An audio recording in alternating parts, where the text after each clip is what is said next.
toca hablar sobre la utilidad del eco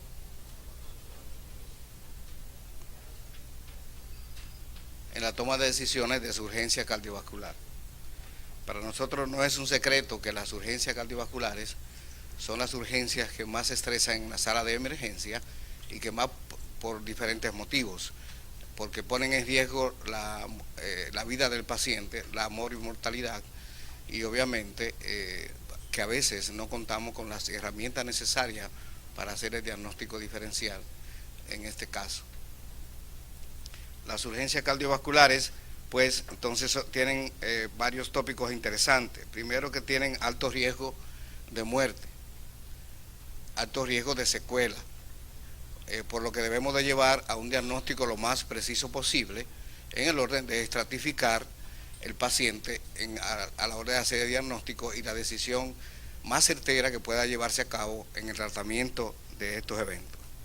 Indiscutiblemente que para nosotros hacer esta escala y llegar a un diagnóstico, estratificación y tratamiento adecuado en miras de evitar la muerte y o secuelas de ese paciente, y esa secuela puede ser neurológica, renal, cardíaca o vascular periférica, en fin, secuela al fin, nosotros tenemos que determinar en primer lugar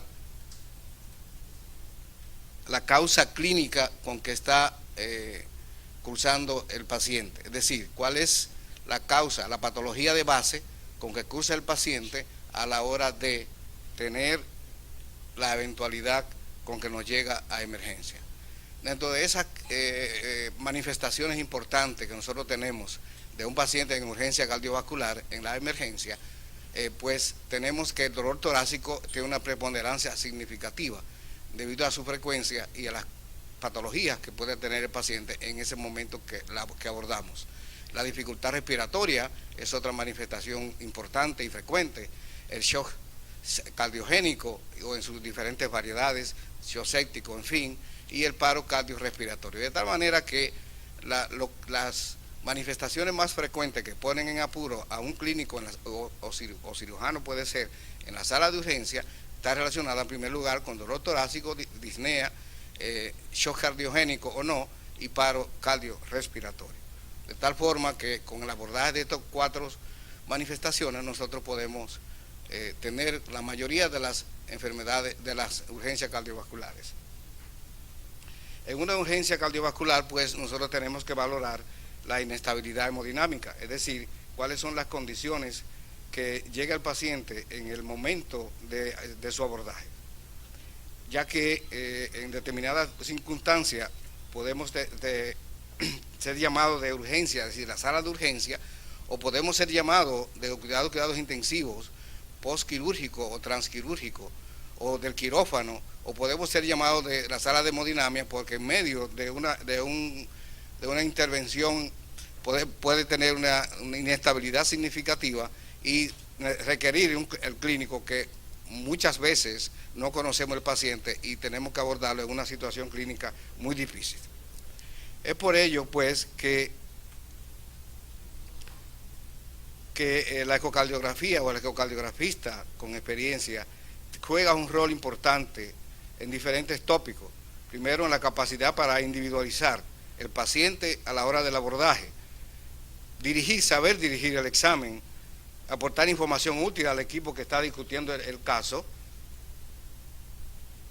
y con ello que permita tomar decisiones interesantes, retroalimentar el equipo y también el conocimiento de técnicas actuales que permitan dar información lo más acabada posible en la función estructural y funcional del paciente. Nosotros los clínicos vivimos obviamente buscando la confiabilidad diagnóstica y por ello que ustedes ven que somos los que más actividad científica hacemos de manera cotidiana, ya que la confiabilidad diagnóstica mantiene un balance entre el diagnóstico y la experiencia clínica y la educación continua.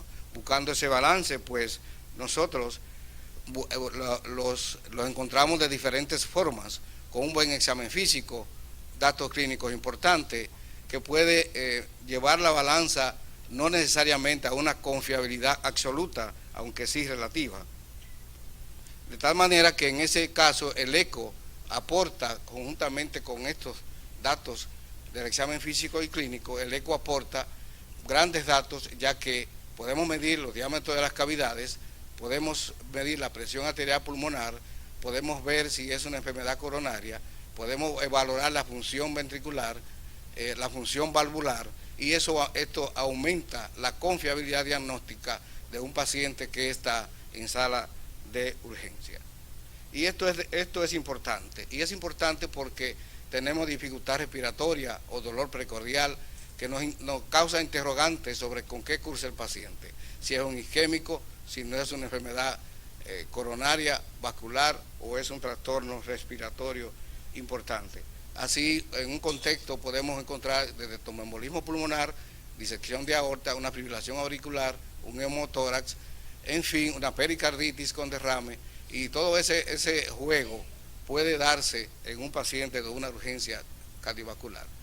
En ese sentido, el ecocardiograma juega un rol importante, ya que traza estrategias dirigidas a evaluar la función cardíaca de manera más coherente, conjuntamente, como previamente le manifestaba, con la parte clínica. En cuanto a las 4 manifestaciones importantes, el dolor torácico es un síntoma clínico de gran importancia. Una gran causa frecuente de ingreso, causa frecuente de que también se puede dar que no sea necesario su ingreso, que puede ser isquémico o no isquémico, que podemos tener una de alta errónea en la sala de urgencia, y esa de alta errónea puede llevarnos o asociar a una demanda médica, ya que, como veremos más tarde, hay un porcentaje importante de pacientes que egresamos de la emergencia que han hecho dolor torácico y que se lleva a demanda médica porque después se ve que tenía un infarto o un síndrome coronario agudo de otro tipo. En definitiva, determinar la causa clínica en el caso de la dificultad respiratoria también es un dato importante. Aquí yo quise poner este mensaje muy erótico, que así como ustedes lo ven, todo confluye que ese paciente lo que cursaba era con una chikungunya que tanto tuvo de moda hace poco. Este es un paciente, para presentar algunos casos clínicos, de 75 años de edad, que cursó con chikungunya hace alrededor de un mes, que tiene antecedentes de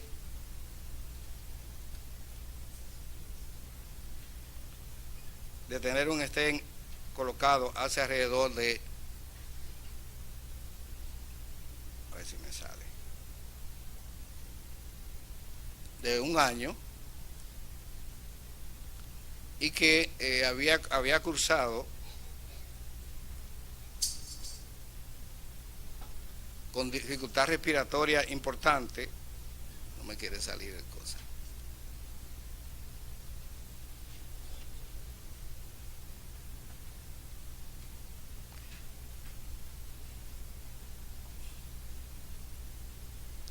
Que tenía una fracción de eyección bastante baja, de alrededor de 25, como ustedes vieron, y que luego aumentó a 50% después de que fue ingresado. El paciente lo que tenía era una miocarditis viral producto de la chikungunya.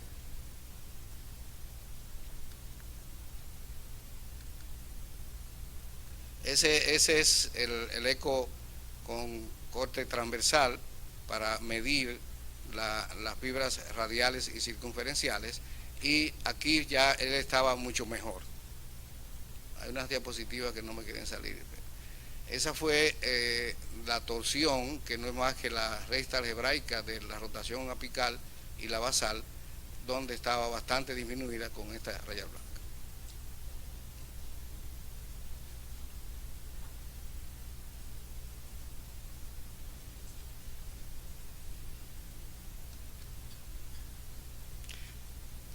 Esta es la diapositiva que ya donde muestra una torsión en mejores condiciones, ya en niveles normales, después de ser chequeado y tratado durante su internamiento. El paciente mejoró y mejoró la función ventricular. Esta es una paciente que manejamos con la doctora Coralia de 15 años de edad, la cual acusaba disnea y síncope importante, y que a la hora de ser evaluado pudimos observar que tenía una miocardiopatía hipertrófica. Esperen, no me quiere mover el video.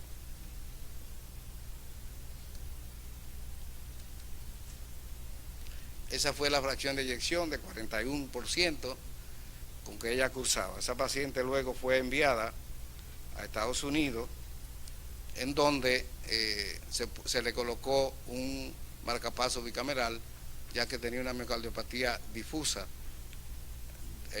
y que daba al traste con la calidad de vida de la paciente. Esto es el strain rate, que no lo voy a complicar mucho, TBI, perdón, de una miocardiopatía hipertrófica, donde ustedes pueden ver toda en sístole cómo se superponen, en diástole y en sístoles se superponen las curvas, que es un dato importante de la miocardiopatía hipertrófica. Otro escenario importante es el escenario de paro cardiorrespiratorio. Es un escenario que podemos dividir en pacientes estables o inestables o que necesiten PCR.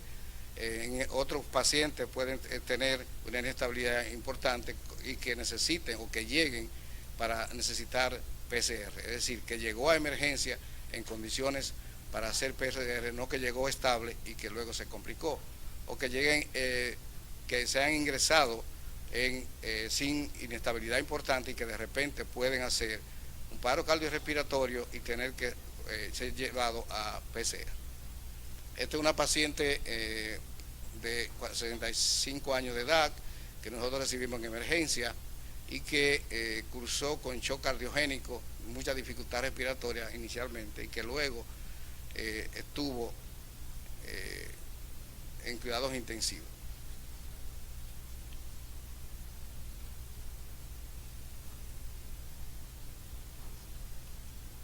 Bien, este es el speaking traction, que vamos a hablar más luego de esa paciente que estaba en shock cardiogénico, donde puede verse, y ya lo explicaremos, una hipocinesia importante, prácticamente difusa, con elongación sistólica, y veremos bien qué es eso. En ese momento tenía fracción de eyección de 26.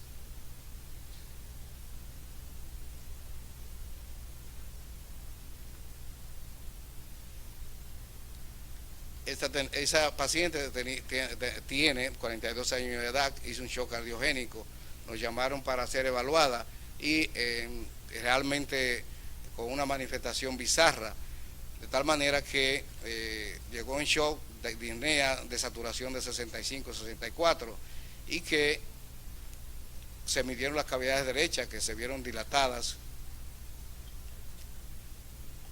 Se vio también el movimiento paradójico del septum, un ventrículo izquierdo pequeño. Se vio una pulmonar dilatada y con un trombo aquí en la bifurcación de las ramas del tronco de la pulmonar.